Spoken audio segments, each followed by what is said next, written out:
जय हिंद दोस्तों। हम भारतीय संविधान पढ़ रहे थे। ठीक है, आज आर्टिकल हम 361 पढ़ेंगे, यानी भाग 19 पढ़ेंगे।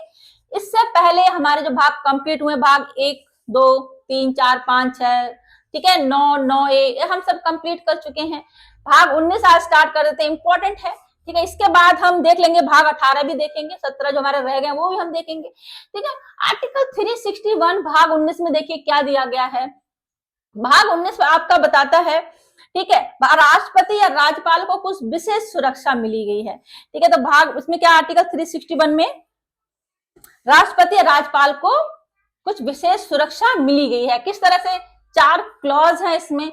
आर्टिकल आपका 361 का क्लॉज फर्स्ट में क्या दिया है? राष्ट्रपति या राज्यपाल को अपनी आधिकारिक शक्तियों का प्रयोग करते समय किसी भी अदालत में जवाबदेही नहीं होंगे। ठीक है, अगर वो अपनी सरकारी शक्तियों का प्रयोग करेंगे, सरकारी कामकाज करेंगे, तो उनको अदालत में नहीं ले जा सकते। ठीक है, मतलब उनके आधिकारिक कार्य पर कोई मुकदमा नहीं होगा।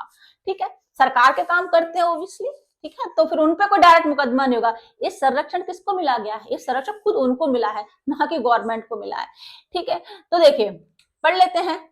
आर्टिकल 361 का क्लॉज 1 कहता है कि राज्यपाल या राष्ट्रपति अपने औपचारिक कामों के लिए अदालतों के सामने जवाबदेह नहीं होंगे।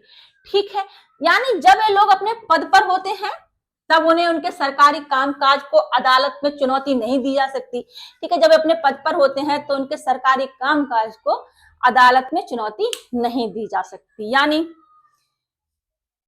देखिए, सरकार इनको चुनौती, इनके कामकाज को सरकार मतलब चुनौती नहीं दी जा सकती, लेकिन सरकार के खिलाफ तो मुकदमा जा सकता है अगर किसी को नुकसान हुआ है। ठीक है, गवर्नमेंट की किसी योजना से किसी से नुकसान हुआ है तो सरकार के खिलाफ मुकदमा जा सकता है। तो ये संरक्षण किसको मिला है? ये संरक्षण खुद इनको मिला है। किनको? राज प्रमुखों को, गवर्नर को हो गया, राष्ट्रपति को हो गया, इनको मिला हुआ है। ठीक है जी, तो राष्ट्रपति इनको मतलब संरक्षण मिला हुआ है इस आर्टिकल के तहत। आई थिंक समझ में आ रहा होगा। ठीक है जी, देखिए लेकिन इसमें यह प्रावधान है, देखिए संरक्षण तो मिला है लेकिन प्रावधान क्या है कि राष्ट्रपति के आचरण की समीक्षा महाभियोग आर्टिकल 61 के तहत संसद के द्वारा नियुक्त न्यायाधिकरण द्वारा की जा सकती है। लेकिन महाभियोग तो लगता है, ठीक है, वो एक अलग प्रोसेस हो गया, इनके आचरण के खिलाफ तो लगता है। ठीक है, उसकी जांच की जाएगी संसद द्वारा, न्यायाधिकरण के द्वारा वो सब कार्रवाई होती है। ठीक है जी, लेकिन देखिए इसमें एक क्या छूट दी गई है। देखिए इस जो छूट है इसका अर्थ ये नहीं लगाया जाएगा कि सरकार के खिलाफ व्यक्ति द्वारा उचित मुकदमे की अनुमति नहीं है। इसका ये मतलब नहीं है कि किसी व्यक्ति द्वारा सरकार के खिलाफ मुकदमा नहीं होगा। सरकार के खिलाफ मुकदमा हो सकता है, लेकिन जो संरक्षण मिला है, जिसमें आपको स्टार्टिंग बता दिया, संरक्षण राज प्रमुखों को मिला हुआ है, गवर्नर हो गए, राष्ट्रपति हो गए, इनको खुद को संरक्षण इस आर्टिकल से मिला हुआ है। ठीक है, इनके सरकारी कामकाजों की वजह से इन पर आप मुकदमा नहीं कर सकते, लेकिन सरकार पर तो कर सकते हैं। ठीक है, देखिए आर्टिकल 361 में दी गई सुरक्षा राष्ट्रपति या गवर्नर खुद के लिए है। ठीक है, खुद के लिए है, ना कि सरकार के खिलाफ मुकदमे से, ना कि सरकार के खिलाफ मुकदमे के लिए है। ठीक है, मुकदमा रोकने के लिए है। यानी अगर किसी व्यक्ति को सरकार के किसी काम से नुकसान हुआ है तो सरकार के खिलाफ अदालत में मामला जा सकता है। ठीक है, तो सरकार के खिलाफ मुकदमा होगा, ना कि इन लोगों के खिलाफ होगा। तो got समझ में आया? आर्टिकल 361 का क्लॉज 2, यदि कोई भी आपराधिक कार्रवाई राष्ट्रपति या राज्यपाल के खिलाफ उनके कार्यकाल के दौरान किसी भी अदालत में प्रारंभ या जारी नहीं की जा सकती।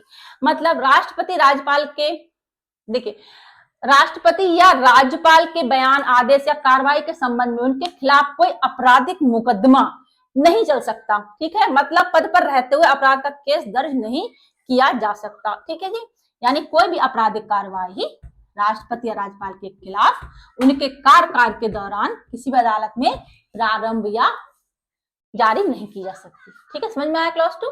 क्लॉज 3, आर्टिकल 361 का क्लॉज 3, उनके कार्यकाल के दौरान राष्ट्रपति या राज्यपाल की गिरफ्तारी या जेल की कोई प्रक्रिया जारी नहीं की जा सकती है। ठीक है, गिरफ्तारी भी नहीं हो सकती है कार्यकाल के दौरान। पद पर रहते हुए उन्हें अदालत में हाजिर होने का, ठीक है, आदेश नहीं दिया जा सकता। ठीक है, अदालत में हाजिर होने का आदेश नहीं दिया सकता, अरेस्ट नहीं किया जा सकता, मतलब गिरफ्तारी नहीं हो सकती। ठीक है, मतलब उन्हें कोर्ट बुलाया या पकड़ा नहीं जा सकता। ठीक है, आर्टिकल 361 का क्लॉज 3 समझ में आया आपको? ठीक है, अरेस्ट नहीं किया जा सकता पद पे रहते हुए। कार्यकाल के दौरान।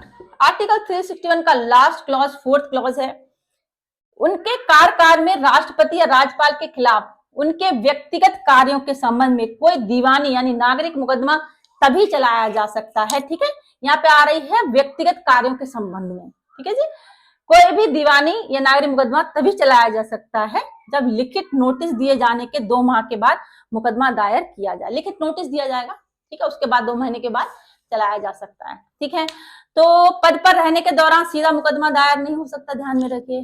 पहले नोटिस, लिखित सूचना देना अनिवार्य है, नोटिस के बाद 2 महीने तक का इंतजार करना होगा, 2 महीने के बाद दिया जाएगा। ठीक है, मतलब पद पर रहते कोई तुरंत सिविल केस तो नहीं हो सकता। ठीक है, 2 महीने का आपको लिखित नोटिस देना होगा। क्यों दी गई है सुरक्षा? क्वेश्चन ये भी उठता है कि सुरक्षा क्यों दी गई है? सुरक्षा राष्ट्र या राज्य के पद पर बैठे व्यक्ति को बार बार कोर्ट ना बुलाया जाए, ठीक है, और वे महत्वपूर्ण काम सुचारू रूप से कर सकें। इसमें देखिए एक अपवाद क्या है, ठीक है, देखिए एक धारणा और थी कि जो राजा कोई गलत काम नहीं कर सकता, जो पुरानी धारणा थी, ठीक है, कि राष्ट्रपति क्या हो गया, राजा हो गया देश का, तो राजा कोई गलत काम नहीं कर सकता। ठीक है, एक धारणा थी ये छूट देने के लिए।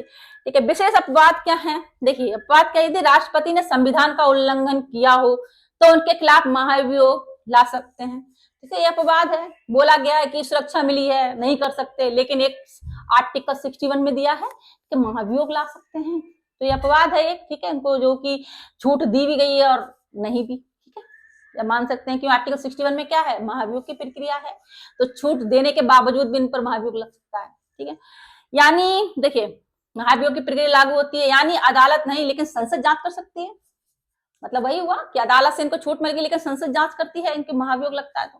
ठीक है दोस्तों, इतना ही था इस आर्टिकल में, आई थिंक समझ में आया होगा। इसका आपको पीडीएफ मिल जाएगा, इस आर्टिकल के नोट्स मिल जाएंगे आपको डिस्क्रिप्शन में। ठीक है, वहां से आप नोट्स बना सकते हैं, पढ़ सकते हैं। ठीक है, हम नेक्स्ट आर्टिकल 361 का क्लॉज 361 का है वो हम पढ़ेंगे। ठीक है जी, नेक्स्ट वीडियो में मिलते हैं दोस्तों। जानकारी आपको समझ में आ रही है, चैनल को लाइक शेयर जरूर करें। 361 का है संसद और राज्यों के विधानमंडलों की कार्रवाई के प्रकाशन का संरक्षण। ठीक है, इस आर्टिकल इंपोर्टेंट आर्टिकल है, इसको हम पढ़ते हैं, नेक्स्ट वीडियो में मिलते हैं। ठीक है, बाकी के सभी वीडियोस को चैनल पे विजिट करना पड़ेगा आपको, सभी प्लेलिस्ट पे मिल जाएंगे। हम नेक्स्ट वीडियो मिलते हैं। थैंक यू सो मच, जय हिंद दोस्तों।